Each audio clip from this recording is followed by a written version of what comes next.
അവര് കാളിയെ സമീപിച്ച് കാളിയുടെ തീരുമാനം അവർക്ക് വേണ്ടതുപോലെ ബോധ്യപ്പെട്ടിട്ടില്ലെങ്കിൽ രണ്ടാമതൊരു കാളിയുടെ അടുത്ത് പോകും.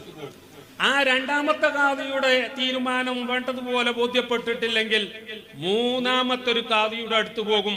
ഇങ്ങനെ ബനൂ ഇസ്രായേലിൽ വലിയ പ്രശ്നങ്ങളൊക്കെ തീർക്കാൻ വേണ്ടി ഒരു കാളിക്ക് പകരം 3 കാളിമാരെ നിശ്ചയിക്കാറുണ്ടായിരുന്നു. ഈ കാളിമാര് സത്യസന്ധരാണോ അല്ലേ എന്ന് പരിശോധിക്കാൻ ഒരിക്കൽ ഒരു മലക്ക് വരികയാണ്. എല്ലാവരും നന്നായി ശ്രദ്ധിക്കണം. ഒരു മലക്ക് ഒരു കുതിരപ്പുറത്ത് വരികയാണ്. ആ മലക്ക് കുതിരപ്പുറത്ത് വന്നുകൊണ്ട് ആ നാട്ടിലെ പഞ്ചായത്ത് കിണറുണ്ട്. ആളുകളൊക്കെ വെള്ളം കോരാൻ വേണ്ടി ആ പഞ്ചായത്ത് കിണറിലേക്കാ വരിക. ആ പഞ്ചായത്ത് കിണറിന്റെ അടുത്ത് ചെന്ന് കുതിരപ്പുറത്ത് നിന്ന് ഇറങ്ങി മലക്കവിടെ നിന്നു. ആളുകൾ അങ്ങനെ വന്നു വെള്ളം കോരിക്കൊണ്ടുപോയി. കുറച്ച് കഴിഞ്ഞപ്പോ ഒരു പശുവും ആ പശുവിന്റെ കുട്ടിയെയുമായിട്ട് ഒരാൾ വന്നു. ആ പശുവിന്റെ മുതലാളി കിണറിൽ നിന്ന് വെള്ളം കോരി പശുവിനും കുട്ടിക്കും ഒക്കെ വെള്ളം കൊടുത്തു. അങ്ങനെ വെള്ളം കൊടുത്തതിന് ശേഷം പശുവിനെയും കുട്ടിനെയും കൂട്ടി ഇയാൾ അങ്ങോട്ട് പോകാൻ തുടങ്ങിയപ്പോ ഈ മലക്ക് ചെറിയൊരു സിഗ്നൽ കൊടുത്തു. ആർക്ക്? പശുവിന്റെ കുട്ടിനോട്. കുട്ടിനോട് മെല്ലെ സിഗ്നൽ, കമോൺ ഇങ്ങോട്ട് വാങ്ങാർ. ആ കുട്ടി ഉടനെ തന്നെ അമ്മയായ തള്ളപ്പശുവിനെ നോക്കാതെ ഉടമയായ മനുഷ്യനെ നോക്കാതെ ആ കുട്ടി ഉടനെ തന്നെ വന്നപ്പോ ഈ മലക്ക് കുതിരന്റെ അടുത്തേക്ക് ഇശാറത്താക്കി. ഈ പശുവിന്റെ കുട്ടി കുതിര തള്ളയുടെ എന്ന് പറഞ്ഞാൽ ആ കുതിരയുടെ അടുത്ത് ചെന്ന് ഒട്ടിപ്പിടിച്ച് നിൽക്കാൻ ഒരുങ്ങി. ആ സമയത്ത് പശുവിന്റെ മുതലാളി വന്ന് മനുഷ്യരൂപത്തിലുള്ള മലക്കിനോട് പറഞ്ഞു, അത് എന്റെ പശുവിന്റെ കിടാവാണ്, ഞങ്ങൾക്ക് വേണം. ആ പശുവിന്റെ കിടാവ് നിങ്ങളതാണ് എന്നതിന് എന്താണ് തെളിവ് എന്ന് ചോദിച്ചു.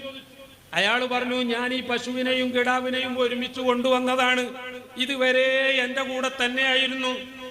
മലക്ക് പറഞ്ഞു, കിടാവ് നിങ്ങളെ കൂടെ വരികയാണെങ്കിൽ ഞങ്ങൾക്ക് യാതൊരു പ്രയാസവും. മുതലാളി പശുവിന്റെ കിടാവിനെ വിളിച്ചു വരാൻ പറഞ്ഞു, കിടാവ് പോകുന്നില്ല.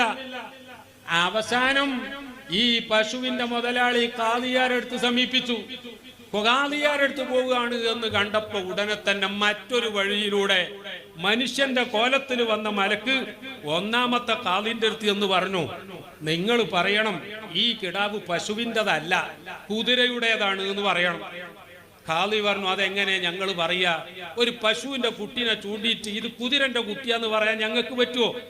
ഉടനെ തന്നെ ഈ മനുഷ്യന്റെ രൂപത്ത് വന്ന് ഈ മലക്ക് കീശയെന്ന് നല്ലൊരു കവർ എടുത്തിട്ട് ഇങ്ങനെ അങ്ങോട്ട് കൊടുത്തു.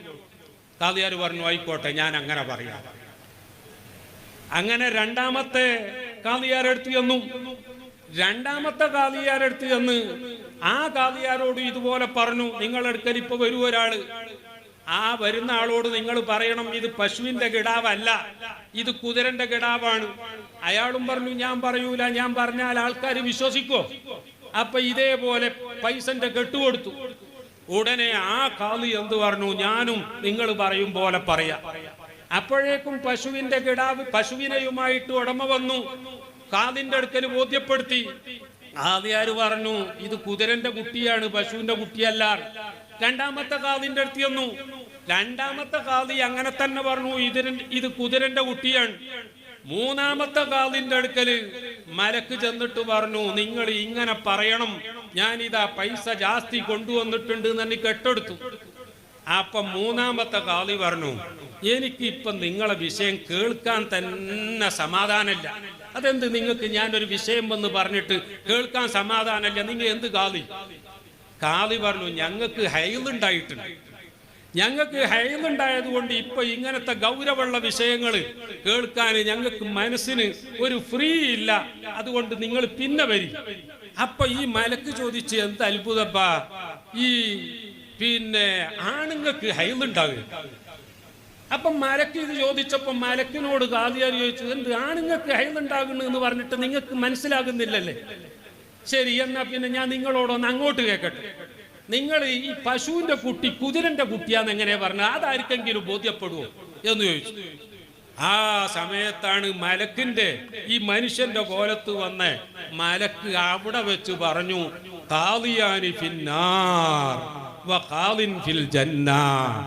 2 കാളിമാര് നരകത്ത് പോകുന്നവരാണ്. ഒരു കാളി സ്വർഗത്തിലാണ് എന്ന് പറഞ്ഞാൽ ഭൂരിപക്ഷം കാളിമാരുടെ അവസ്ഥ അതാണ്. അന്നത്തെ ബനൂ ഇസ്രായേലികളുടെ കാര്യമാണ് പറഞ്ഞത്. എന്നാൽ മറ്റൊരു ഷായിർ പറയുകയുണ്ടായി, റൂഹുൽ ബയാനിൽ ബഹുമാനപ്പെട്ടവർ അത് ഉദ്ധരിക്കുന്നുണ്ട്. ഖുലാത്തു സമാനിനാ സാറൂ ലുസൂസൻ ഉമൂമൻ ഫിൽ ഖലായാ ലാ ഖുസൂസൻ.